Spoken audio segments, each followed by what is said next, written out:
Witam Was powtórnie. No, zauważyłem, że rozmawiamy bardzo często o zaletach, wadach poszczególnych systemów broni, systemach reglowania, systemach gazowych napędzających tą broń, ale tak właściwie nie ma nigdzie jakiegoś rzetelnego opracowania, więc postanowiłem zrobić kilka odcinków właśnie poświęconych temu tematowi, gdzie zaprezentuję najpopularniejsze właśnie rozwiązania użyte, prezentując je na poszczególnych przykładach funkcjonalnej broni, tak? Nie mam broni niefunkcjonalnej przede wszystkim, no ale zaczniemy dzisiaj od jednego z najbardziej popularnych systemów, jakim jest system typu AR-15, skonstruowanego przez Eugene'a Stonera. No oczywiście pół świata na nim śmiga, używa go z sukcesem. Ma on swoje zalety, ma on swoje wady. Dowiemy się również, dlaczego górny szkielet i dolny szkielet mogą być wykonane z aluminium, czy wręcz z polimeru. Kiedy na przykład w innych systemach niekoniecznie. Więc no, myślę, że to będzie dosyć ciekawy temat. Ja zmienię teraz kąt kamery, żeby to bliżej Wam zobrazować. Więc broń działa na zasadzie odprowadzania gazów prochowych z przewodu lufy poprzez zawór gazowy, który znajduje się w tym miejscu, do którego jest dołączona rurka gazowa, tutaj ją troszeczkę widać, którą te gazy przemieszczają się do suwadła, zespołu właściwie suwadła i zamka. Broń ryglowana jest przez obrót zamka. Zaraz może to będzie dobrze tutaj widać. Tu mamy suwadło i wewnątrz zamek. Ja spróbuję pokazać. Właśnie proszę zobaczyć, jak on się ładnie rygluje nam w lufie. To jest bardzo ważna informacja. Proszę zobaczyć, powolutku to spróbujemy zrobić. I on się nam, zamek przekręca o bardzo niewielki kąt i rygluje się w oporach ryglowych w lufie, ok? Które wyglądają tak. Ok. I następnie te przemieszczające się gazy wpadają nam tutaj do komory rozprężania w zamku, przepraszam, w suwadle. Ja może teraz wyjmę zamek z suwadłem. Tutaj jeszcze zobaczmy.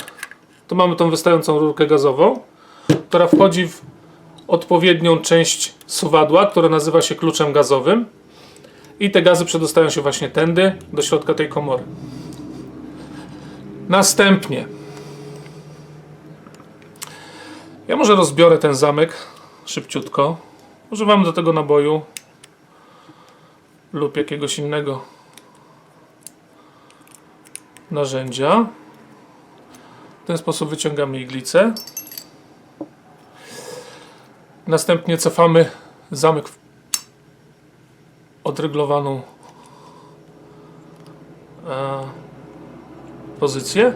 Wyciągamy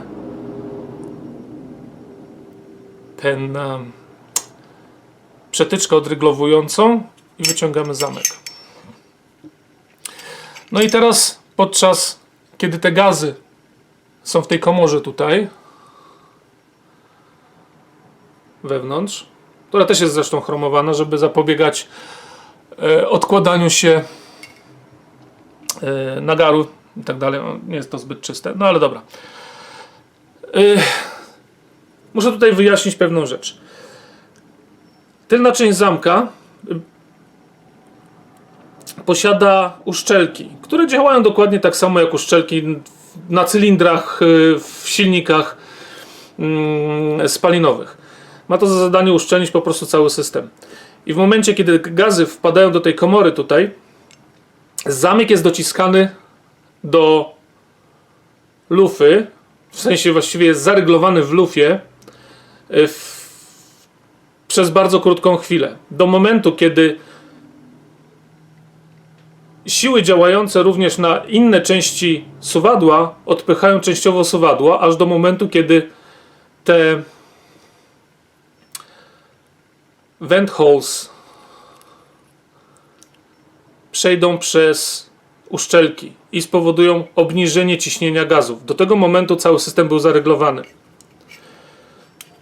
Czyli otwory wentylujące. Następnie przemieszczający się do tyłu zamek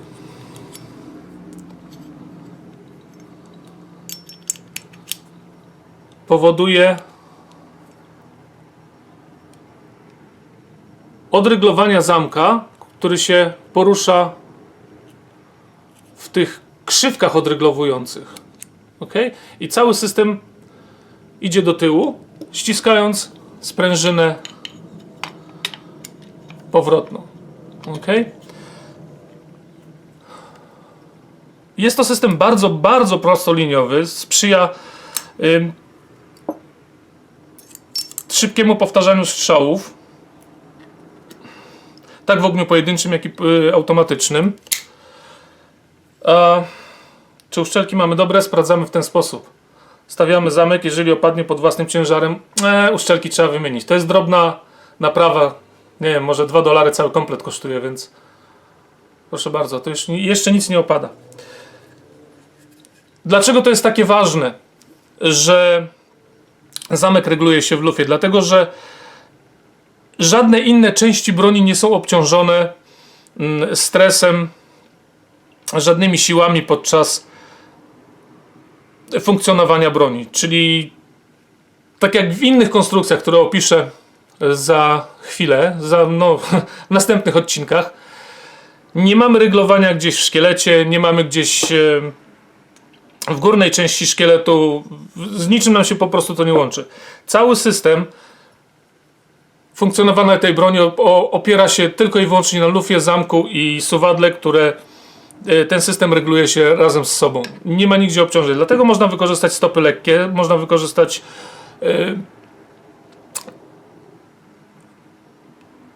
polimery czy jakieś inne materiały, które nie są tak wytrzymałe jak stal i które są potrzebne do reglowania w innych konstrukcjach, tak?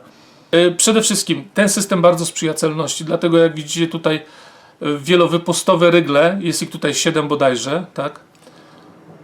Rozkładają te siły działające podczas odrzutu na dużej powierzchni, więc ten błąd podczas zamykania się za każdym razem zamka jest tutaj bardziej zminimalizowany niż na przykład jeżeli mamy tylko 2 rygle, prawda? Więc to jest jedna rzecz, więc ten system będzie zawsze, ale to zawsze będzie celniejszy z natury niż systemy dwuryglowe, czy powiedzmy z przekoszenia zamka i tak dalej. No jak zresztą sami wiecie, ten system jest bardzo często wykorzystywany jako broń snajperska, jako broń myśliwska o bardzo dużej celności. Bardzo łatwo z tego karabinku jest osiągnąć minutę kątową, minutę kątową praktycznie przy strzelaniu. No wadą czy nie wadą, no kilka tysięcy strzałów można zrobić bez żadnego jakiegoś tam czyszczenia, przynajmniej ja robiłem z tego karabinka, czy z innych moich konstrukcji, że wewnątrz tej komory osadza się nagar, który z czasem może spowodować zaprzestanie funkcjonowania broni. No ale umówmy się, no nic nie jest wieczne i to jest tylko i wyłącznie maszyna, która musi być konserwowana, czyszczona, etc. Więc ja bym tutaj bardzo się nie przejmował tym bardziej, że początkowe problemy, jak na pewno wszyscy słyszeli w Wietnamie, tego systemu, były spowodowane po prostu lenistwem i próbą oszczędzenia pieniędzy, dlatego że komory wewnątrz, te rozprężania komory zamkowe nie były chromowane, ponieważ ktoś, tak jak mówiłem, ktoś chciał sobie oszczędzić pieniążków na wykonaniu tego i dlatego tak się działo. Następne partie już były chromowane i problem został praktycznie wyeliminowany, więc no system od samego początku właściwie działał bardzo dobrze i działa do dzisiaj, ponad 50 lat.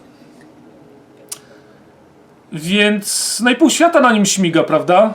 Więc to coś coś mówi nam i o czymś świadczy o systemie tej broni. No, ta broń jest bardzo łatwa do skonfigurowania w takiej formie, jaką chcemy, czyli jest bardzo łatwo do wymienia. Lufa jest bardzo łatwa do wymiany, praktycznie wszystkie części, to jest właściwie klocki Lego, tak?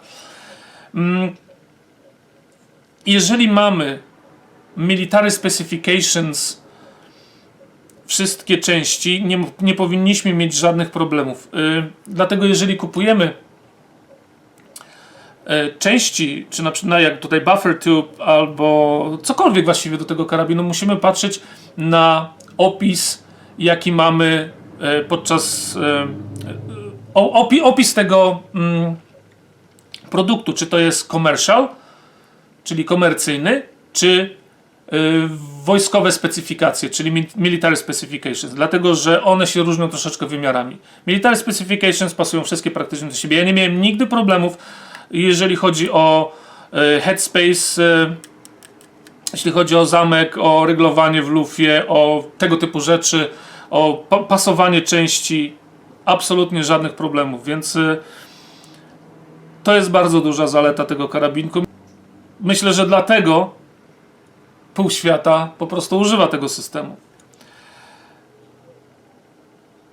Ja bym może dodał tutaj usprawnienie, jaką jest regulator gazowy. Znaczy nie ma tu problemu, jeśli chodzi o wojskową broń, gdzie praktycznie strzela się z jednej amunicji, to wszystko jest ustawione tylko i wyłącznie do jednej amunicji, ta amunicja się nie zmienia przez dziesięciolecia właściwie. I tutaj nie ma problemu, ale jeżeli mamy cywilną wersję, ja bym proponował sobie kupić coś z regulatorem gazowym, gdzie można regulować sobie oczywiście ilość gazów działających na zamek i powodujących jego ten timing, jak gdyby ten czas do otwarcia. Jeżeli używamy różnych nabojów, różnych producentów, one mają różne naważki prochu. Również jeżeli sami robimy naboje, też powinniśmy się zastanowić nad wymianą zaworu gazowego, nie stałego, tak jak tutaj jest, tylko po prostu regulowanego w jakiś sposób. One są dostępne. No, koszt się troszeczkę podraża, że tak powiem, ale spoko, nie? Więc to jest jedyne usprawnienie, jakie bym dorzucił do tego systemu. Poza tym, moim zdaniem, jeden z lepszych systemów, jeden z celniejszych systemów, jeden z bardziej niezawodnych systemów na świecie. Dziękuję.